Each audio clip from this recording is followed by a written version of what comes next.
नमस्कार दोस्तों, आप देख रहे हैं between the lines by Sunil. जैसा कि आप जानते हैं कि मैं रोजाना एक विश्लेषणात्मक खबर लेकर आपके सम्मुख हाजिर होता हूं और आज का टॉपिक है नौकरी या खुद का बॉस, भारत के जन जी का स्टार्टअप रिवॉल्यूशन यानी 9 to 5 जॉब का अंत। सुबह के 8 बजे का अलार्म, खचाखच भरी मेट्रो, एक छोटा सा क्यूबिकल और एक ऐसा बॉस जो हर ईमेल में लिखता है this could have been an email, यानी इसको मेल में शामिल किया जा सकता था। दशकों तक भारत के हर मध्यम वर्गीय परिवार का यही सबसे बड़ा सपना रहा है, एक सुरक्षित, पक्की और परमानेंट नौकरी। पहले सरकारी, फिर आईटी सेक्टर और कॉरपोरेट कंपनियां, लेकिन आज भारत की एक पूरी नई पीढ़ी इस बने बनाए ढर्रे को लात मारने के लिए तैयार खड़ी है। जी हां, हम बात कर रहे हैं भारत की जेन जी की। ये वो पीढ़ी है जो स्मार्टफोन हाथ में लेकर बड़ी हुई है, जो पीढ़ी जिसके लिए सैलरी का क्रेडिट होना एकमात्र मकसद नहीं है। आज भारत के कॉलेज कैंपस से लेकर छोटे शहरों की गलियों तक एक नया मंत्र गूंज रहा है, नौकरी नहीं करनी, खुद का काम शुरू करना है। जी हां, जॉब सीकर नहीं बनना है, बल्कि जॉब गिवर बनना है। यहां तक कि हमारे देश के प्रधानमंत्री श्री नरेंद्र मोदी ने भी अपने युवाओं से अपील करते हैं कि आप जॉब सीकर की जगह जॉब गिवर बनिए। आखिर ऐसा क्या हुआ कि भारत के 20 से 22 साल के युवा, जिनके पास करियर के शानदार विकल्प हो सकते हैं, वे एक सुरक्षित मंथली सैलरी छोड़कर स्टार्टअप के जोखिम भरे समुद्र में कूद रहे हैं? क्या यह सिर्फ एक ट्रेंड है जो सोशल मीडिया की रील को देखकर पैदा हुआ है, या फिर भारतीय अर्थव्यवस्था में एक बहुत बड़ा और बुनियादी बदलाव आ चुका है? आगे हम भारत के इस नए स्टार्टअप क्रेज के पीछे की पूरी कहानी को डिकोड करेंगे। तो इसके लिए जानना जरूरी है हसल कल्चर और खुद का बॉस बनने की चाहत क्या है। सबसे पहले हम समझने की कोशिश करते हैं इस पीढ़ी की मानसिकता को।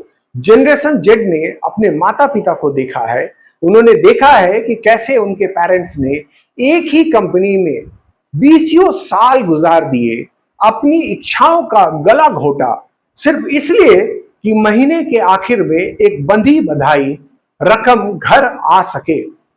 लेकिन जेन जी इस बात को अच्छी तरह समझता है कि आज के दौर में जॉब सिक्योरिटी नाम की जैसी कोई चीज बची ही नहीं है।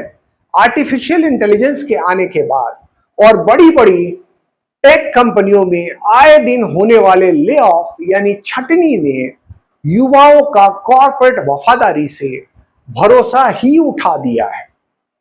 उनका सोचना सीधा है, जब कंपनी मुझे कभी भी निकाल सकती है तो मैं अपनी जिंदगी के सबसे कीमती साल उसके लिए क्यों बर्बाद करूं? जी हां, आप सही सुन रहे हैं। इसके अलावा सोशल मीडिया और शार्क टैंक इंडिया जैसे शोज ने एंटरप्रेन्योरशिप को ग्लैमराइज कर दिया है।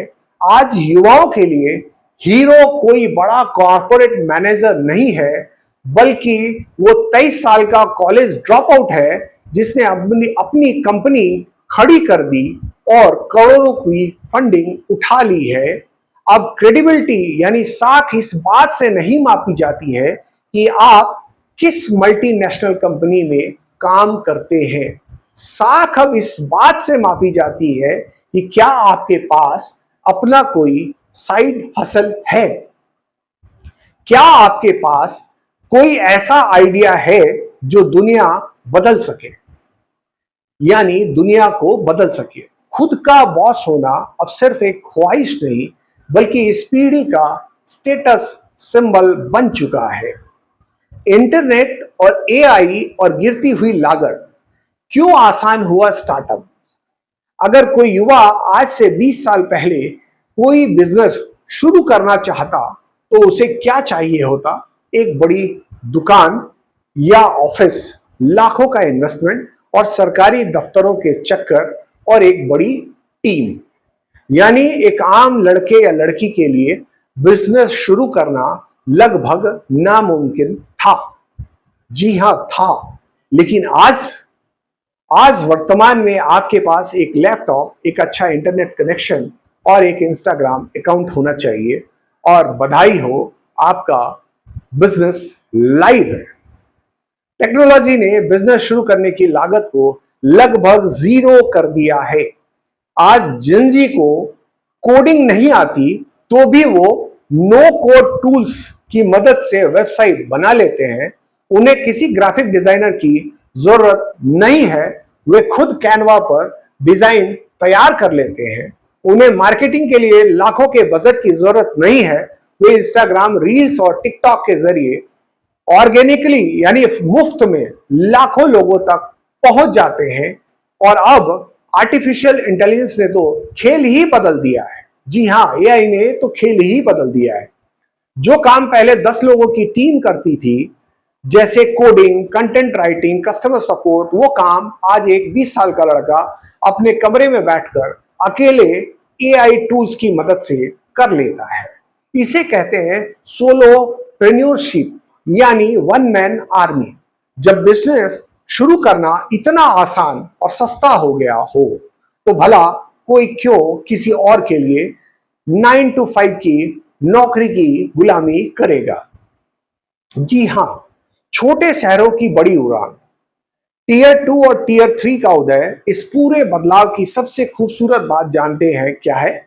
यह क्रेज अब दिल्ली, मुंबई और बेंगलुरु से जैसे बड़े मेट्रो शहरों तक सीमित नहीं रह गया। असली क्रांति तो भारत के टीयर 2 और टीयर 3 शहरों में हो रही है। देहरादून, इंदौर, जयपुर, सूरत, पटना, लखनऊ, रांची, इन शहरों के युवा अब नौकरी ढूंढने के लिए बड़े शहरों का रुख नहीं कर रहे हैं। वे अपने ही शहर में रहकर वहां की स्थानीय समस्याओं को समझकर उनके लिए स्टार्टअप्स बना रहे हैं। चाहे वह स्थानीय किसानों के लिए कोई एग्रीटेक स्टार्टअप हो, छोटे दुकानदारों को डिजिटल बनाने का कोई टूल्स हो, या फिर हस्तशिल्प और लोकल ब्रांड्स को दुनिया भर में बेचने वाला कोई ई कॉमर्स प्लेटफॉर्म हो। इन छोटे शहरों के युवाओं ने एक अलग तरह की भूख है। उनके पास खोने के लिए कुछ नहीं है, परंतु पाने के लिए पूरा जहां है। इंटरनेट ने उनके और मेट्रो शहरों के युवाओं के बीच के अंतर को खत्म कर दिया है। आज एक युवा जो बिहार के किसी छोटे से गांव में बैठा है, उसके पास भी वही ज्ञान और वही टूल्स उपलब्ध है जो सिलिकॉन वैली के किसी डेवलपर के पास है। यही वजह है कि भारत का अगला बड़ा यूनिकॉर्न यानी $1 अरब की कंपनी किसी मेट्रो शहर से नहीं बल्कि भारत के किसी छोटे शहर से निकल रहा है। जी हां, सिक्के का दूसरा पहलू भी है, रिस्क, मेंटल हेल्थ और असफलता की दर।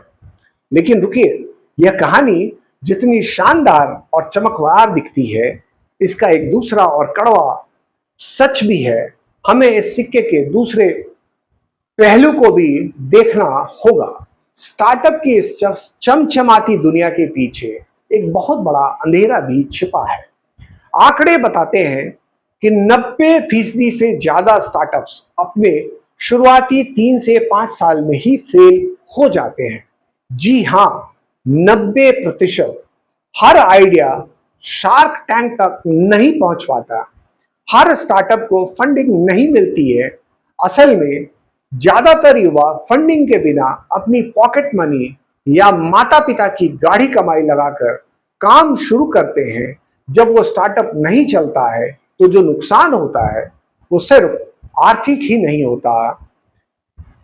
हालांकि सरकारें अभी स्टार्टअप्स को फंडिंग कर रही हैं। जिनजी आज एक बहुत बड़े मानसिक तनाव यानी बर्नआउट से गुजर रहा है। खुद का बॉस बनने का मतलब यह नहीं है कि आपको कम काम करना पड़ेगा। असल में इसका मतलब है कि आप अब 8 घंटे नहीं बल्कि 16 से 18 घंटे तक काम कर रहे हैं। आपके सिर पर लगातार सर्वाइवल का प्रेशर है। सोशल मीडिया पर दूसरों की कामयाबी को देखकर पैदा होने वाला फोमो यानी फियर ऑफ मिसिंग आउट यानी पीछे छूट जाने का डर इन युवाओं को डिप्रेशन और एंजाइटी की तरफ भी धकेल रहा है। कई बार युवा बिना किसी तैयारी के सिर्फ एक ट्रेंड के पीछे भागते हुए अपनी पढ़ाई या अच्छी नौकरियों को छोड़ देते हैं और जब असफलता हाथ लगती है तो संभलना मुश्किल हो जाता है। तो फिर सच क्या है? क्या भारत के जेनजी का यह स्टार्टअप क्रेज सिर्फ एक बुलबुला है जो जल्द ही फूट जाएगा? जवाब है नहीं, यह कोई बुलबुला नहीं है बल्कि यह भारतीय युवाओं की सोच में आया एक पैराडाइम शिफ्ट है। भले ही बहुत से स्टार्टअप फेल हो जाएंगे, लेकिन जो अनुभव, जो लीडरशिप और जो प्रॉब्लम सॉल्विंग माइंडसेट से युवा इस प्रोसेस में सीख रहे हैं, वो उन्हें किसी भी कॉर्पोरेट ट्रेनिंग से कई ज्यादा बेहतर बना रहा है। एक असल फाउंडर भी एक आम एम्प्लॉय से कहीं ज्यादा समझदारी और अनुभवी होता है। भारत का जेनजी अब सिर्फ रोजगार मांगने वाला नहीं बनना चाहता, वो रोजगार देने वाला बनना चाहता है। वो अपनी किस्मत खुद लिखना चाहता है और यही वो सोच है जो आने वाले समय में भारत को एक ग्लोबल इकोनॉमिक सुपर पावर बनाएगी। जी हां, रिस्क बड़ा है, रास्ते मुश्किल है और असफलता का डर भी है, लेकिन इस पीढ़ी ने तय कर लिया है कि वे डर कर बैठने वालों में से नहीं है। वे गिरेंगे, संभलेंगे, लेकिन अपनी शर्तों पर जिएंगे, क्योंकि इस पीढ़ी का सीधा सा मानना है अगर रिस्क नहीं लिया तो फिर लाइफ में क्या किया।